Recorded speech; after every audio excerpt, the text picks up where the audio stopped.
Selamat datang kembali di channel ini, semoga semua sobat investor dalam keadaan baik dan sehat-sehat selalu.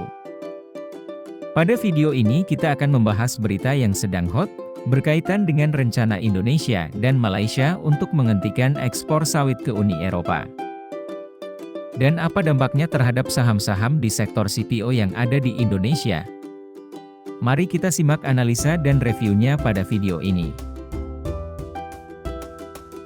Untuk kamu yang baru ketemu channel ini, silahkan di-subscribe dan nyalakan tombol loncengnya dulu untuk mendukung channel ini terus berkembang dan membantu investasi dan analisa sahammu.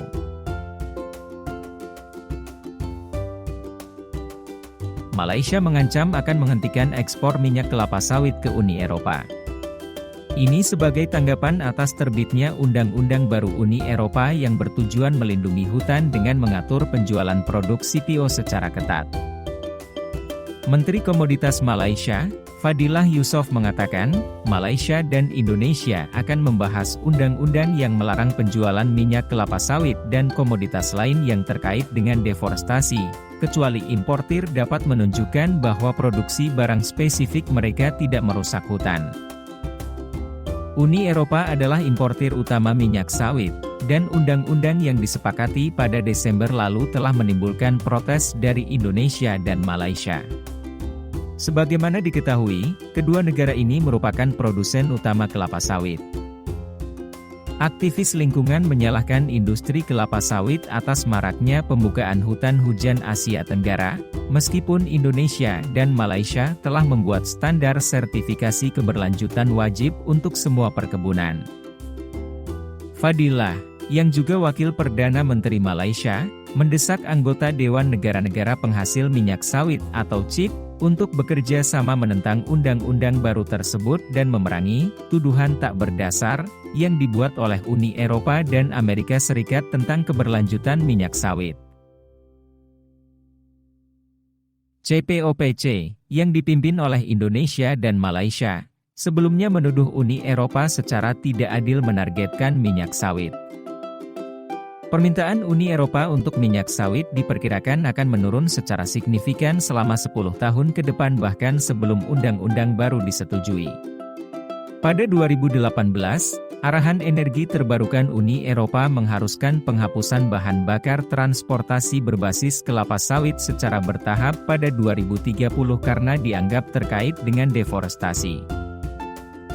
Indonesia dan Malaysia telah meluncurkan kasus terpisah dengan WTO, mengatakan langkah bahan bakar diskriminatif dan merupakan hambatan perdagangan.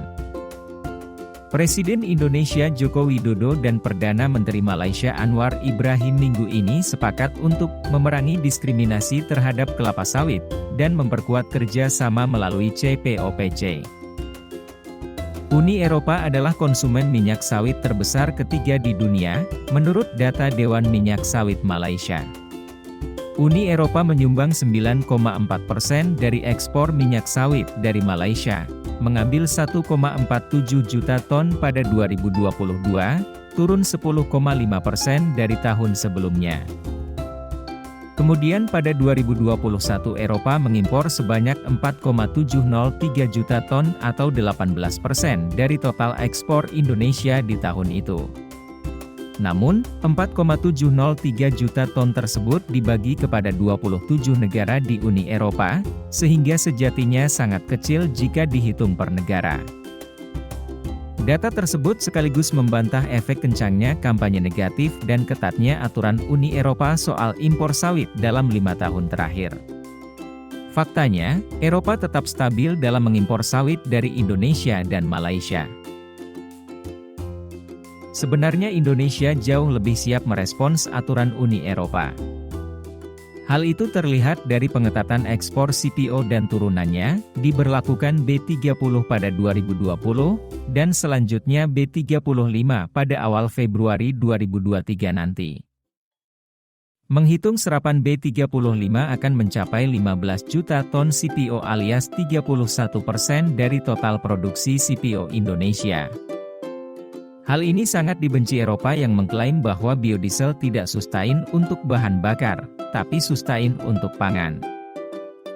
Membenci minyak sawit sebagai sumber energi karena serapan bioenergi akan mengurangi ketersediaan minyak sawit di pasaran dunia dan hal ini akan menaikkan harga minyak sawit.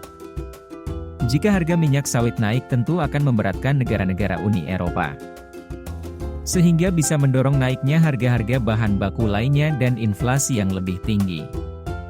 Nah, di tengah perselisihan antara Indonesia-Malaysia dengan Uni Eropa, maka sentimen yang dihasilkan akan mempengaruhi pergerakan harga saham-saham di sektor CPO yang ada di bursa kita. Berikut ini beberapa saham akan kita bahas singkat analisa pergerakan harga selama 1 tahun terakhir.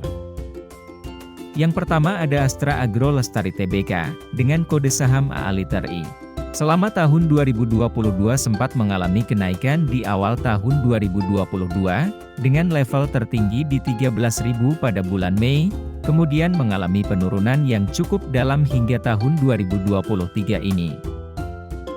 Untuk analisa lebih lengkap, kita akan bahas di video yang terpisah, untuk analisa lebih detailnya.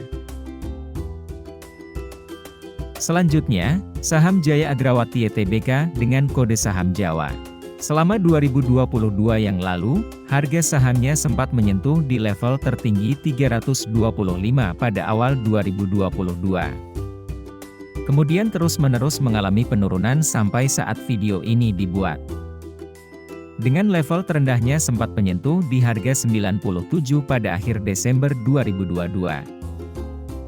Lanjut ke saham PP Landen Sumatera Indonesia Tbk, dengan kode saham LSIT. Pergerakan harganya hampir mirip dengan Astra Agro Lestari yaitu, naik dari awal tahun 2022 dengan level tertinggi menyentuh harga 1.500, kemudian semenjak bulan Mei mengalami penurunan dengan level terendahnya di harga 1.900-an. Selanjutnya, saham Provident Agro Tbk, atau dengan kode saham PALM.